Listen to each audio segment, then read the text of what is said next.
Today, I will teach you about the fluid and the electrolytes. This is the most important and the most basic topic, especially for the surgical students, for the every medical professional. In this topic, I will start from the fluids. The fluid which is the most abundant in your body, it's the water. Almost 60% of your body, it's water. And this water is distributed in the form of two-third and the one-third.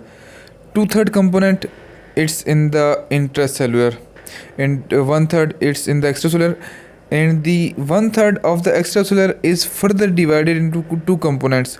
That's the interstitial fluid, which is again two-third, and the intravascular, which is again one-third.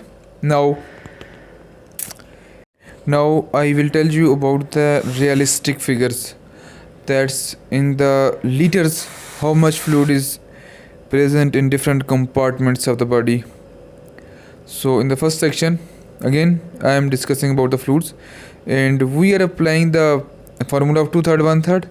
But in this case, total body water, it's a 60% of your dry body weight, and the percentage it comes out to be 42 liter in the standard 70 kg healthy man, and you will divide into two-third and the one-third. Again, in the previous section I have told that two-third, which almost comes out to be the 28 liter, that's in the cells, that's the intracellular cells in your whole body, and the one-third, it's the extracellular, which is becoming 14 liter, and we divide into two components, two-third and one-third. Two-third, it's in the interstitial fluid, and one-third, it's the intravascular, and one-third, it comes out to be the 14 liter, and the two-third, it comes out to be the 9 liter, and the 5 liter which remains, it's intravascular. That's the one-third of the extracellular fluid, which we have divided into two components. Till now it's too much clear, it's very clear. Now you might be knowing that there are two types of the fluids. Most of our health professionals, they are familiar. One is the crystallites, and the other fluid, that's the colloids on the other hand. And here I will quote some of the examples of the crystallites. First example, the most commonly used fluid, that's the normal saline. Basically it's the 0.9% normal saline, containing 154 sodium, 154 chloride, and then you have got the 5% dextrose. This is also the common fluid which we are also giving in emergency and trauma center. 10% fluid is also there. These are all crystallites. And the PEED solution, it also comes into the category of the crystallites. On the other hand, finally ringer lactate, I was forgetting that, but it's the important fluid. On the other hand, colloids are there.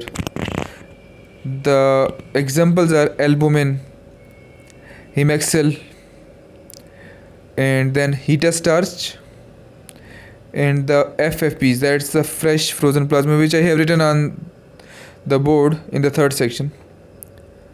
And finally, what I was saying before, that's the heta starch. This is the main distribution of the fluid, so that you might know about the types of the fluid. Now the question arises that what fluid to give. The answer is totally simple. Now I am drawing the blood vessel. If the endothelium is intact, then you have the option that you can give colloids solution. That's good. But in some conditions, if your capillary membrane endothelium is not intact, if permeability is high, then you will give the crystallites. Like in case of burns patients, you will give crystallites. Now, till now, it should be very clear. In the next question, it's the components of the fluid therapy. So there are three components. One by one I will discuss. I will discuss in a very detailed way. First, it is the resuscitation fluid. And in which conditions you will give the resuscitation fluid, I am going to tell in a while. The other category of the fluid, that's the maintenance fluid. Now I am writing the maintenance fluid on the screen. Then is third category is the deficit fluid. And deficit is from where? Definitely deficit, it might be from the GIT, it might be due to diarrhea. But one by one I am going to discuss that resuscitation fluid you will give in the conditions of the blood loss, plasma loss. And the main fluid, here is the maintenance fluid I am going to discuss. Normally you should remember the value that 35 to 45 ml per kg per day in an adult male. It's the maintenance fluid you must give if you have kept the patient on NPO. So if a weight of the patient is 70 kg and you have to give fluid for 24 hours, definitely you will multiply the 70 into 35 and the value it comes out to be 2450. That's the 2450 ml. It comes out to be the 2.4 liter. So this is the maintenance fluid which you will give. Now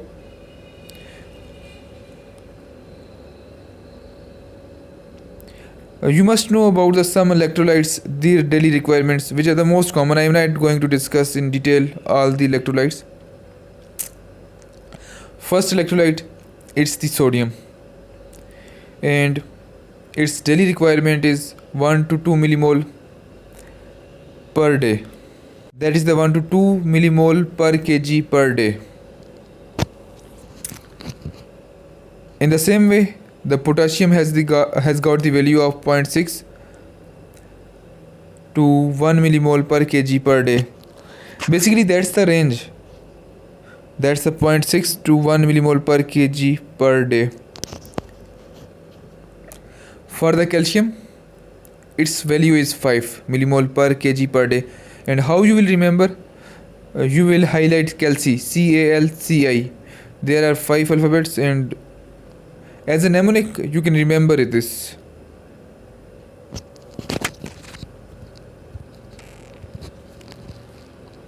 Now, and the last electrolyte, that's the magnesium.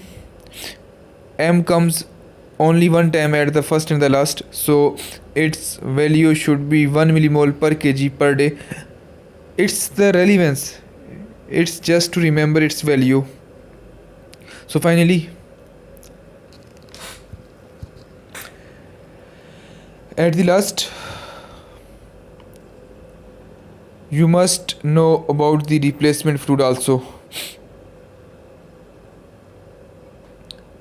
And why you will give the replacement fluid?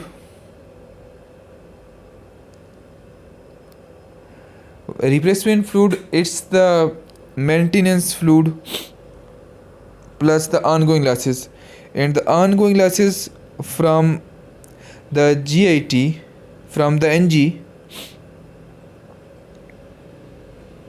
that's the nasogastric tube. It might be from the drain, and it might be from the fistula, and the other things like that.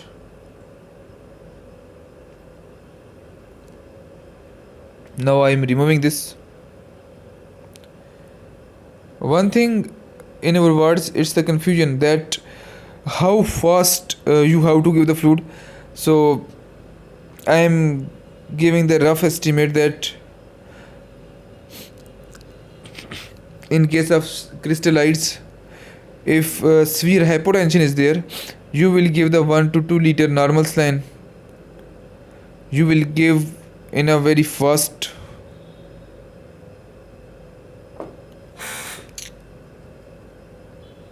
And if the colloids are there, you will give only 500 ml.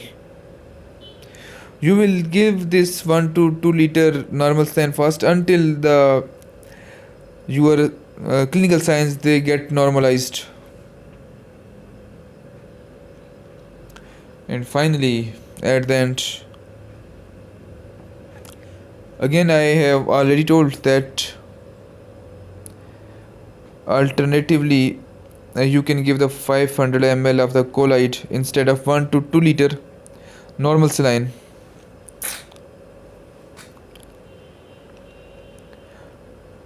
At the end, again,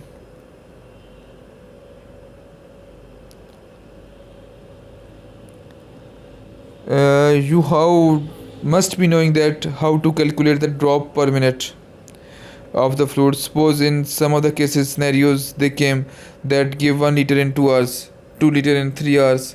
So there is the formula. I am going to write the formula on the board, and you have to memorize it. It's a very conceptual, but before memorizing the formula you must know that about the drop factor for different categories of the blood. Like it's for the blood set it's 10 drop factor. For the regular drip set it is 15 to 16. For the burette which is also known as the Pete's chamber, for that its value is 16. Sorry, it's not 16, it's 60, which is known as burette. And there is formula to calculate drop per minute. Suppose if you have given a scenario 1 liter normal saline in 2 hours, you will divide the fluid in ml divided by the time in minutes multiplied by the drop factor divided by 1. It comes out to be the 120. That you will give the 120 drops per minute, so that the 1 liter normal saline will be delivered in 2 hours.